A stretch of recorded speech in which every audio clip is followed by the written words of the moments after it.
I know I'm supposed to be freaking out because the North Koreans are about to test another missile, but have you ever seen a North Korean rocket test? They don't even look like real rockets. They look like that thing the Russian cosmonauts were in when they crashed onto Gilligan's Island.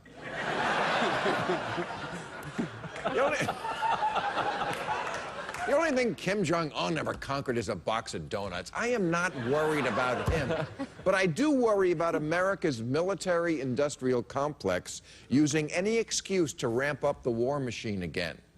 Be careful, Mr. Kim. I know threatening the U.S. is fun, but the reason it could bite you in the ass is, with Afghanistan winding down, America is now dangerously close to not having a war.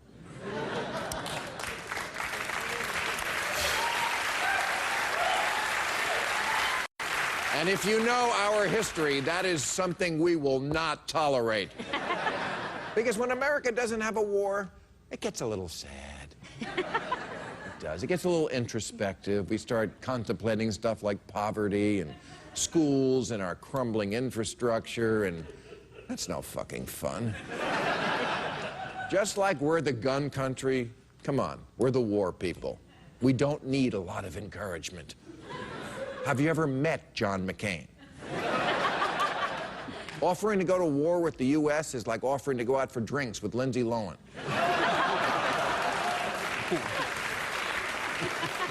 We're already in the car. Preemptive wars, just wars, wars of choice, wars of liberation, drug wars, wars we put on the credit card. Anything with war in the title, we are so there. We fought Mexico to steal Texas, Spain to steal the Philippines, and the Indians because no one had invented Iraq yet. Just in my lifetime, we have invaded Vietnam, Cambodia, the Dominican Republic, Grenada, Panama, Bosnia, Iraq, Afghanistan, and Iraq again. That's when you know you're warmongers, when some countries are coming up twice. Now,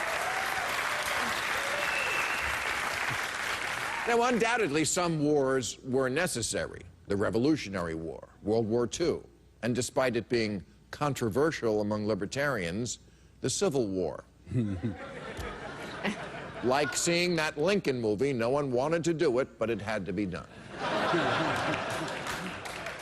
However, if you type wars involving the U.S. into Wikipedia, the list is 32 pages long. We've been at it with somebody or another for 216 of our 237 years. At some point, don't you have to look in the mirror and say, maybe it's me?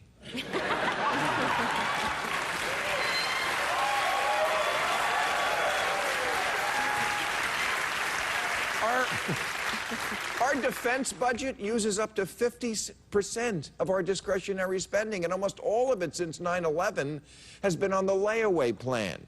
By 2020, we'll have spent $1 trillion on Afghanistan and Iraq just on the interest. So I'm sorry, North Korea. I know this sounds harsh, but you're just going to have to kill yourself. Because America needs to start defining peace as strength.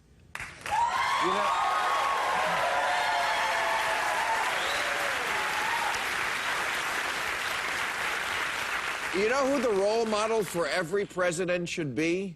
Jimmy Carter. Because he is the one out of all of them who figured out how to sit in office for 4 years and never fire a shot. And every president's negative example should be Dick Cheney, who even shot his friends in the face. So Hillary Clinton, I hope you're listening to this. And I hope you remember that the reason you lost your primary battle in 2008 was because you voted for the Iraq War, and some guy named Obama was smart enough to be against it. And in your upcoming campaign, I mean, if there is one, who knows? Anything could happen. I hope you know you don't have to run as an iron lady. That was your mistake last time. Because what good is being the first female president if you still have to be a dick?